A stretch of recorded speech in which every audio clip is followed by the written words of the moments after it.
Hello, everyone. My name is Gabriel Chung. I am a Nigerian, but I'm currently in Russia. That is why I'm speaking to you online. I am happy to be part of this platform, to be part of this event, this conference, because I know it's a great event that's going to shape our future. I want to thank the organizer of this event, David Crown, and his team and his academy. All protocols also duly observed. So let's dive into the presentation. So I was tasked to talk about the topic thriving beyond the classroom. And I so much love the subtopic empowering features for lifelong success. So let me tell you a little about myself. I studied in Emmanuel International College in Jos, and I graduated as the best graduating student with 9 A1s in my WAEC. After that, I won the federal government scholarship bilateral education agreement for my bachelor's in Russia. That is what brought me to Russia.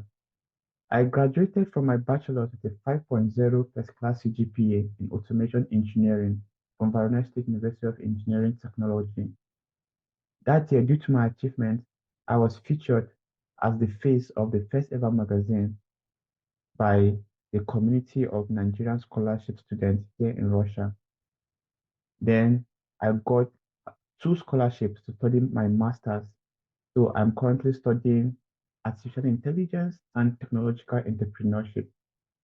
I am also the ambassador or an ambassador of Yandex. Yandex is the best tech university in Russia, also known as the Google of Russia. I'm also the ambassador or an ambassador of Innopolis University. Innopolis University is the best technological university in Russia, and that is the university I'm studying in. I'm also the CEO and founder of GTMesh. GTMesh is a startup based on augmented reality. GTMesh is also the winner of 1 million rubles grants. I have also won several competitions, Olympiads, hackathons, and many more. But due to time, I will not go further. So let's dive in. So, from our topic, thriving beyond the classroom, what is a classroom? Let me give you a minute to just think about it.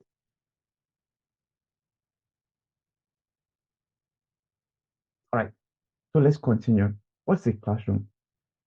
What do you see in this picture? Can you call this a classroom? Probably yes. What about this?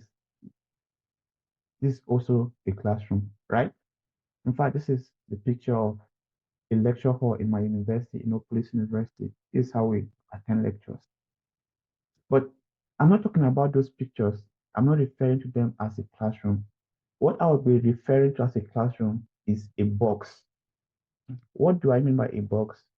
A box has borders, boundaries. So the thing is, many of us, we have created boundaries and borders for ourselves. And that is called the classroom. That is the classroom I'm going to be talking against. I'm going to be motivating you to try beyond that classroom. You might not be going to class, but you can create a classroom for yourself, a four corner borders that has kept you from moving forward, from driving forward. You understand? So, a lot of people, because of where they came from or a course that they want to study, they have created it can be physical or mental barriers that stop them from moving forward, even as the world is changing. They are not changing with the world. They have limited themselves with some boundaries, with some borders that are not needed.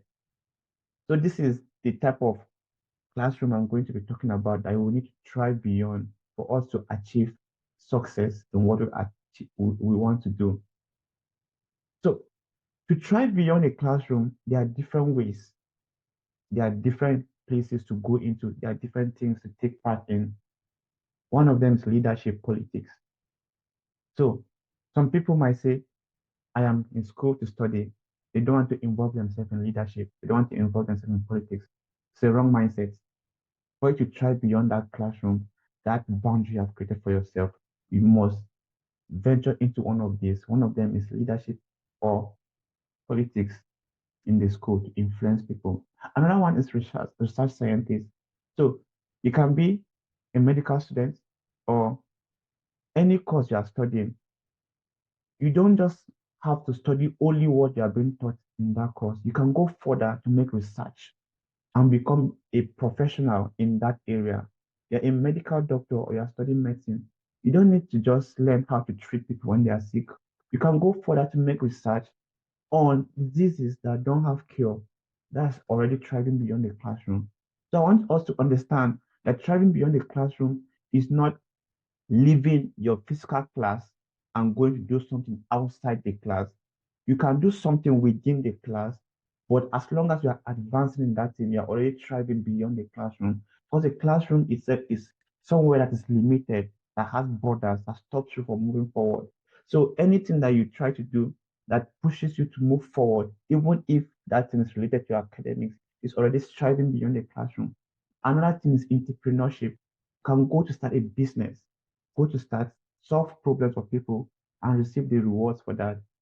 You can be someone that loves volunteering, helping people. You love diplomacy. So before you know, you can end up in organizations like the World Health Organization or the United Nations. So you see that there's a very big road for you. Can be a career person. You want to go deeper into what you are studying. So all these ways are different ways you can strive beyond the classroom. So the mindset of striving beyond the classroom is not just about doing something that is outside of class. Because anywhere you go to do something, you must continue learning. Learning is a process, it's a thing that you do everywhere, it's not just in class. Do you understand? But you must try to go beyond that location, that boundary that you have created for yourself. Yes. But my focus here today will be on entrepreneurship.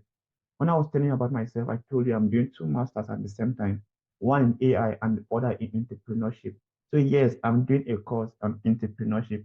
I know maybe in Nigeria we might not have courses like that. They don't teach us business in school. They just teach you how to become an employee.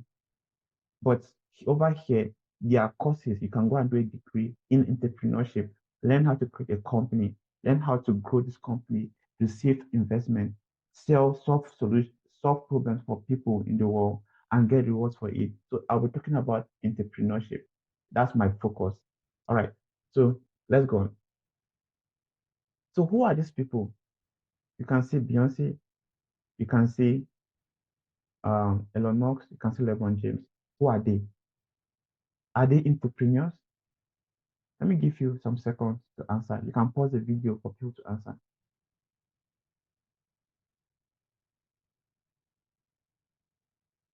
Well, let's continue. Are they entrepreneurs? Yes, they are. Elon Musk is a prominent entrepreneur. We all know about him. But how about Beyonce? If you go to Wikipedia and check about you, Beyonce, she's not just a singer, she's also a businesswoman. She has her companies, but they are related to music. LeBron James, I don't think he has a company, but himself, he plays basketball and he has created a brand name. So LeBron James already a brand name. And so he's already an entrepreneur because many companies are signing him. Many companies are having contracts with him, having his name, his brand name, his name on their products. A lot of companies you can just check on the internet. So that makes an entrepreneur. And as of 2 or 3 years ago, he was the top third most earning sportsman after Cristiano Ronaldo and Lionel Messi. So they are entrepreneurs in different ways. Entrepreneurship doesn't have to, you don't have to just go and create a company itself, but having a brand of your own, you yourself, you can be a brand. So the next question is, how about you? Are you an entrepreneur? So check what you have been doing or what you are doing now. Does that qualify you to be an entrepreneur? So what are the importance of entrepreneurship? We have seen that entrepreneurship has been the bedrock of many of any modern economy. Take the United States, for example. They have the biggest economy in the world and they are the most advanced and most developed nation. The reason for that is simply because of entrepreneurs. They also have the highest number of entrepreneurs. So entrepreneurship has created this opportunity to not just help the people, but help the country they live in. So if we must make Nigeria a better place, It's not just the work of the government. We must also raise many entrepreneurs because the primary work of an entrepreneur is to solve problems for the people. And so when you solve a problem for the people, the nation has their problem solved. Before you know it, go global. Let's take Facebook, for example. Facebook was just a social network for people in Harvard University, started by Mark Zuckerberg. So it grew past Harvard. It became the best social network in the US. Before you know, it has gone global. Everyone uses Facebook. So what you are starting today can start just in the premises of the university. Before you know, in the states, that's Enugu State. Before you know, in Nigeria, Africa, and before you know, you are global. So never underestimate your starting days. Okay? So every nation that must prosper, if Nigeria must prosper, we must look into entrepreneurship very well. Let's continue. So an entrepreneur is an individual. The process of entrepreneur of business is known as entrepreneurship. And an entrepreneur is commonly seen as an innovator, a source of new ideas, good services, businesses, and procedures. Entrepreneur is the person, entrepreneurship is the process, enterprise is the outcome. What you end up doing is called an enterprise, the company end up creating. There are different types of entrepreneurship. We have small business entrepreneurship. So if you have just a small business, don't be scared to call yourself an entrepreneur. We might have people like Elon Musk that are large company entrepreneurs, but for you, you're also an entrepreneur. We have modular entrepreneurship. We have researcher entrepreneurship, social entrepreneurship, as we're talking about Beyonce and different people. So you can be an entrepreneurship in any of these areas. We have a lot of companies that were made or created by entrepreneurs. You see Apple here, you see Instagram, Uber, Google, Microsoft, Facebook, Amazon, even GTMH. That's the company that I started. I'm also an entrepreneur by that. What are the characteristics of an entrepreneur? First, risk taking. So for you to be an entrepreneur, one of the reasons or the things that makes you an entrepreneur is risk taking. I was taking a test 2 days ago, and the test was to check if a person is an entrepreneur, a leader, a follower, or any of those. One of the units that they used to measure an entrepreneur was risk taking. So as an entrepreneur, you know how to take risk. And not just foolish risks, intelligent risks, because you meet a lot of challenges and chances and opportunities where you need to take risks. Determination, grit, passion, freedom, you must know a lot. Entrepreneurs must know a lot because there are a lot of things to do. You cannot just start be hiring every time for someone to help you do them. So you have to just learn how to do it. Right now, I can do virtually anything. Why? Because I'm an entrepreneur. I have to do some things on my own. I don't have enough money yet to start hiring people, different people to do for me. I have to go and learn how to design, how to create a website, how to sell, how to market, how to do social media marketing, digital marketing, all these things. So that's how an entrepreneur is. He must be versatile. Also, entrepreneurs are confused. So if you have found yourself confused, it's normal as an entrepreneur. If you have a business and things are not just moving the way you think or thought or planned, it's part of the journey of entrepreneurship. Sometimes you have sales, sometimes you don't have sales. You are confused. Continue. You are not on the wrong side. That's how it is. Types of businesses. There are basically two types of businesses, and our understanding of these two types of businesses will help us to draw a path that I want us to follow.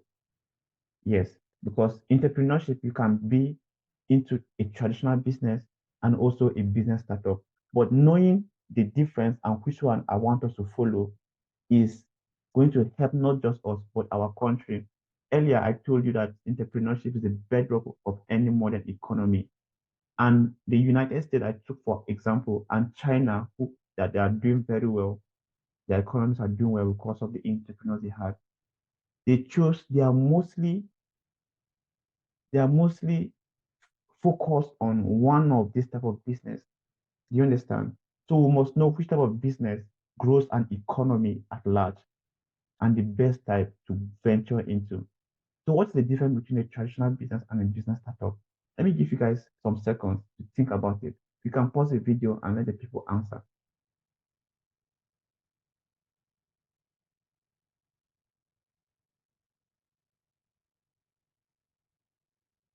All right, so let's continue. A traditional business is an established enterprise that follows existing business models and practices within a well-defined industry. It aims at stability and gradual growth over time. So a traditional business are most businesses we know. Your uncle has a provision shop. That's a traditional business. That's a traditional means the normal or common business that we know. Your auntie has a restaurant. That's a traditional business. So it aims for stability. It's just stable. You have the business running, you have your income or your revenue. So if there's a change in your income, it's not too much and it's not too low. So let's say you earn like $100,000. So if you gain more, it can be 120, or if you gain less, 100, like maybe $80,000. You understand? So it's everything stable and the growth is gradual. If you want to double your revenue as a restaurant owner, you have to start creating another restaurant, employ new cooks. And so you end up spending the same amount you spent creating the first restaurant to create the second so that you can just double your income or your revenue. So the growth process of a traditional business is you spend times two of the initial cost or capital to gain times two of the profit you were making. So if you want to make times three, you also have to spend times three. So the growth is a linear growth. So X equals to Y. So when you spend this amount, you gain this amount, you spend this amount, you gain. To gain, you have to continue spending the same amount. But a startup is a different type of business that I wanted to focus on. So a business startup is a new venture that introduces innovative products, services, or approaches to address specific market needs or gaps. It seeks rapid growth and scalability within a short period. So many people, when I ask what is a business startup, you might say a business startup is a business that is starting. Yeah, I've asked many people, and that was their answer, that when a business just starts, it's called a startup. No, a startup, to know a startup, you have to check how scalable is this business. What do I mean by scalability? Scalability means you make one product, and if you want to make more profit or you want to double your revenue, you don't need to create another product again to gain double of that product. You can just add small money in maintenance of that product or something, then you can make times two of what you're making. And it's very scalable. Many people can come and use that product without you having to recreate new products every time. For example, a typical business startup is Uber. Uber is just an app. So if Uber wants to scale, they don't need to make different apps for more people to use. They just make the first app and more people can come and use that app. Till now, Uber is still recognized as a startup, even though it has plenty money. So a startup is not a business just starting. You understand? Another example is Facebook, YouTube. So these are examples of startups that have become companies. What happens is that they are scalable. The owners or the producers didn't make different apps for different people to use. So they just made one app. One person can use it. If another person wants to use it, they don't need to go and create another app again. The person can end up using the same app. 10,000 people can come and use it. The only things that they can just add more cloud storage or some maintenance to accommodate that amount. But they don't have to spend the same capital they spent initially to expand. So that's example of a startup. Check your business. Is it a startup or a traditional business? If you want to increase your revenue, do you have to spend exactly the same capital you started with, or you just need to put small money to host, but in return you get times two of what you are making? So that scalability factor is what defines a startup.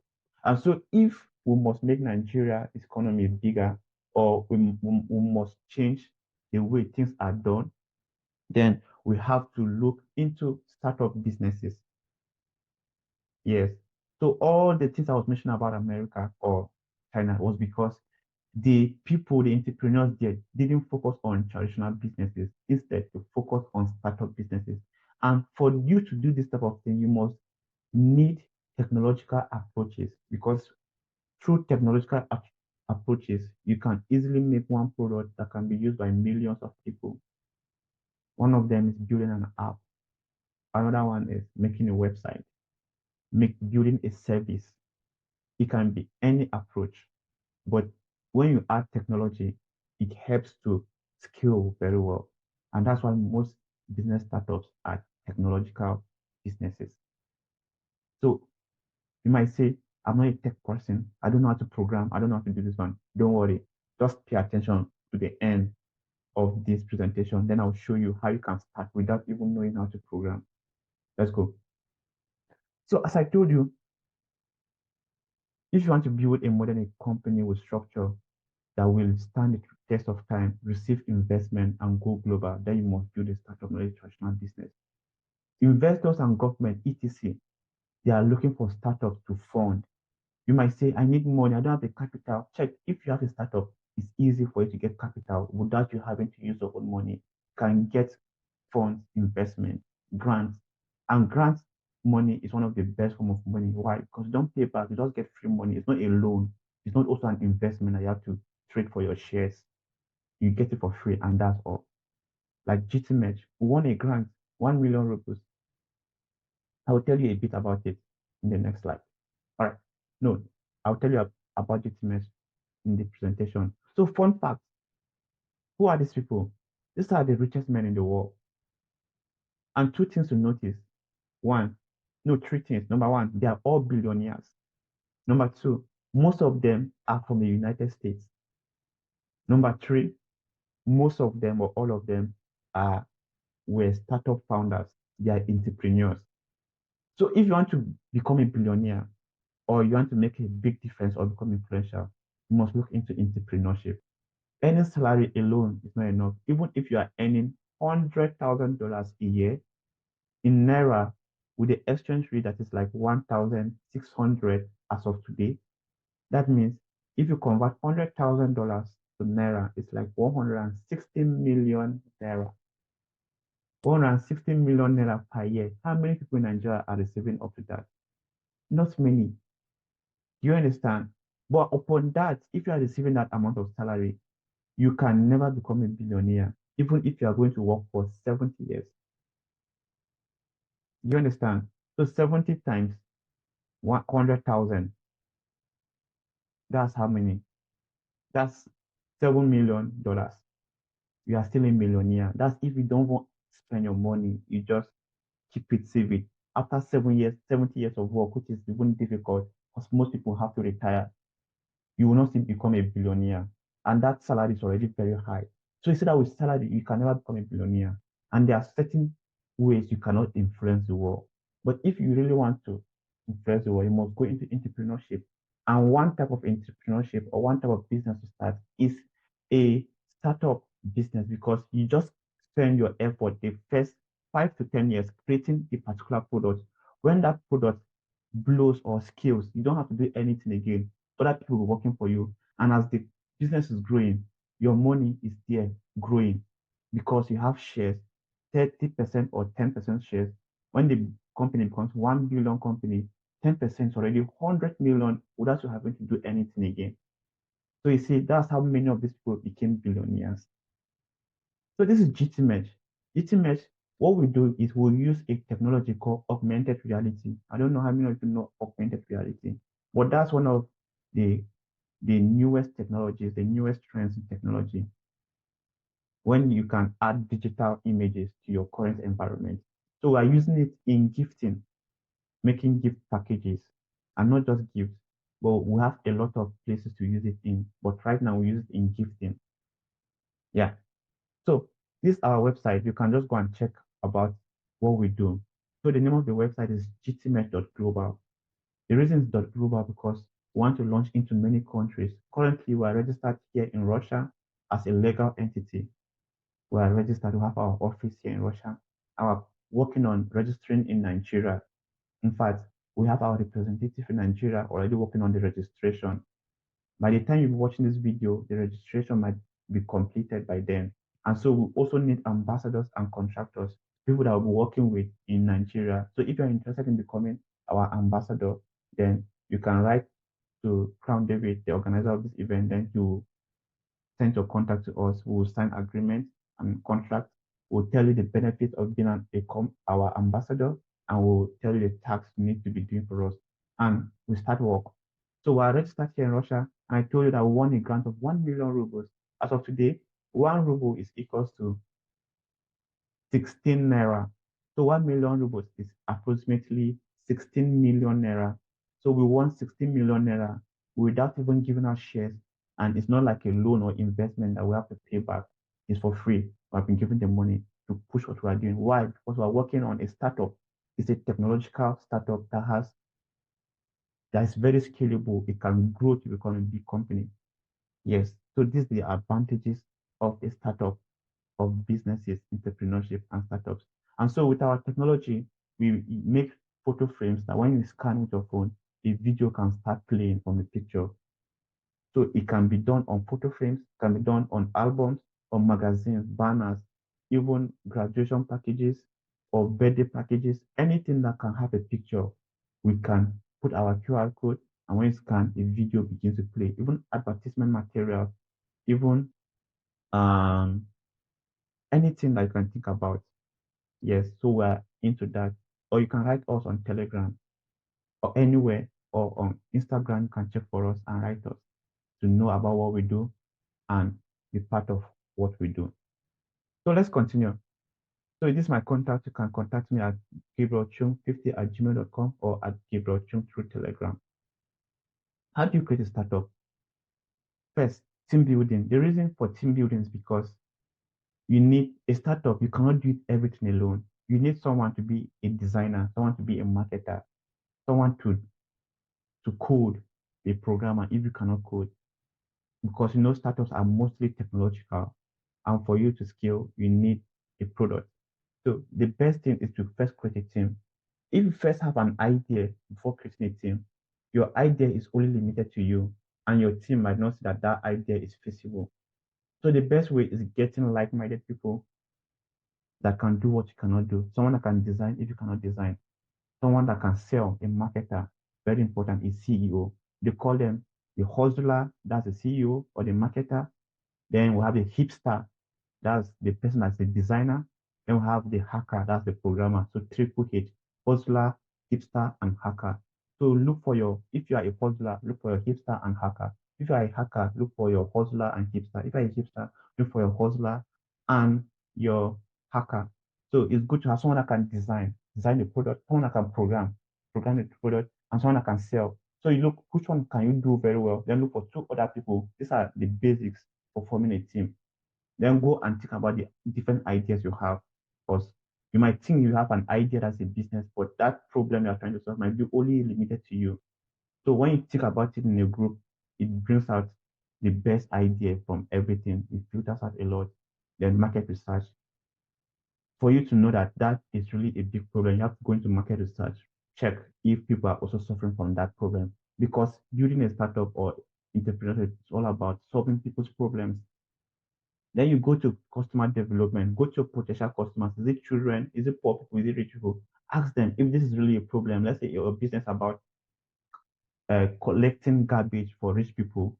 Then you have to ask them if collecting garbage is actually a problem or not, or if there's a method they have, and check if that method is better than what you are trying to do.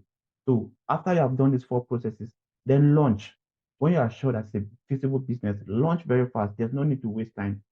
Then when you launch, that's when you can start attracting investments and grants. Investors want to see you with something first. You cannot just come and be telling them an idea, then you expect them to just give you money. So you have to first tell them, show them what you have done, then you can easily win money from there. Different type of startup industries. We have fintech, we have sport tech, we have a lot of different technology companies. So you can look for which startup industry you are good at. Is it finance? Is it sport? Is it medicine? Then go into it. You understand? You must not all be Elon Musk building Tesla. You can be someone that just like food. So you can bring food startup, go into food tech, create an app for restaurants to be ordering food for people. You understand? So people that don't want to go to the restaurant because it's far or they are very busy can just check your app, what is there, order from there. And you have people working for you. They will go and buy the food and deliver to the person, and you get your commission from there. That's a business idea. So there are a lot here. How do you create an app? I will show you at the end of this presentation. So quickly, resources to get started. We have the Mom Test. It's a very good book. Read it. It teaches you how to do customer development, how to ask people questions before you start your business, the right way to approach them. The Lean Startup, how to win friends and influence people. All these are good books you can start with. Investment opportunities in Nigeria, there are a lot of investment opportunities. You can check these ones, or you can even go to Google and check all of them. The things that many people don't know about all these things, so they don't end up benefiting from them. Check all of them and try to apply. That's how we did, and we won 1 million rubles. And in fact, we just put our pitch deck, that's our presentation of our company, on a website, and investors went to check the website, they saw the company, they like it, and are ready to sponsor us with up to 5 to 10 million rubles. That is about 50 to 100 million naira to sponsor us. But we told them we're not ready yet because we don't also want plenty money that we don't need at the moment. You understand? So these are things you can check, apply for them. It's all about thriving beyond the classroom, beyond the borders you have created for yourself. Globally, you want your startup to go global. There are also global investment platforms. We have Y Combinator called YC in Silicon Valley in the US, Crunchbase, all these ones, AngelList, a lot. So we have different type of investors. We have angel investors that invest like $100,000 to your business. We have venture capitalists, VCs that can invest up to $1 million. We have different types. So put your project out there, let people know about it. It's not only customers that you need to get, also need to get investors. Customers are people that will buy your product and pay you per product small money. Investors are people that buy into your company's vision and pay you big money for what you're doing. You see, even companies like Meta, Google, Microsoft, Apple, etc., they invest in companies. Some of them even like your idea, they can even buy your company, pay you millions of money, millions of dollars, and even hire you to continue to be the CEO. So you have work, you have revenue, you have money, you have everything. Okay. So tools to get you started. So now you are interested in building a startup. You don't know where to start. You're not a programmer. WordPress for building websites. You don't need to be, you don't need to know HTML, CSS, JavaScript, React to start building a website. Use WordPress. It's almost free and it's very easy to use. Check Google, YouTube for videos to guide you. Canva for designing. You don't know Photoshop. Use Canva. ChatGPT for ideation, content writing. Understand? Brainstorming, Notion for task management, writing plan, etc. Google services. There are a lot. I couldn't put all of them here. Check in the internet, Google tools for this thing. Even video editing. You don't need to be a professional video editor to make a good video. There are now tools online for free. There must not be apps. You can use websites and they do good jobs. In fact, this presentation that I'm using, I did it on Canva. I don't even use PowerPoint and all those things. And so it's very nice. Okay. So, what are you waiting for? Go and make the world a better place. Launch that idea that you have been in your mind, that have been in your mind. There's no more time. Stop wasting time. Stop asking everybody whether the idea is good. Just launch. The earlier you launch, the earlier and better you will know if it's a good idea or not. So if it's not a good idea, you can quickly and go back to the drawing board, check again, rebrand, and launch again. That's one good thing about launching very fast. So go and launch that idea. Thank you for listening. Finally, I want to bring a Bible verse to you. In the book of Genesis, the Bible says that, and Isaac stood in the land and he received 10 times, or is it 100-fold what he has sowed? Even the Bible said that you see a man diligent in his work shall stand before kings and before mere men. So if you want to reap 100 times, you want to stand before kings, then you need something in your hand. you need to start something. You need to sow something. So that business you are starting is the seed you are sowing. Till you sow a seed, you can never get a tree. So go and start that business, that idea, start it. It might look foolish, yes. The people that started YouTube, YouTube was not even a video, it was a video dating site and the rest. But today, billions of people use it, like a quarter of the earth uses YouTube. So that idea might be foolish to other people, but till you start it, you'll never know. So this is all I have to tell you for this short period of time. There are a lot of things to say, but I'm limited by the time I was given. So you can contact me through my email, gabrielchung50@gmail.com, or you can follow me through my social media handles. On Instagram is Gabriel Chung, or you can can get my contact, my phone number from the organizer and write me or my telegram at Gabriel Chung. Yeah, or you can just reach me anywhere. So if you are interested in working for GTMH or you just want to talk about your business idea or something, then let me know. I'll be happy to speak with you. Yeah. So once again, thank you for listening to me. Thank you for giving me your time. God bless you. I'm so happy. I wish I was there to witness this futuristic event happening, but because I'm far away, I am still glad that I was able to join online. Thank you so much. See you next time. We might see online or physically another time. But either ways, thank you. Start that business and your success tomorrow will be linked to this event. God bless you. Bye bye.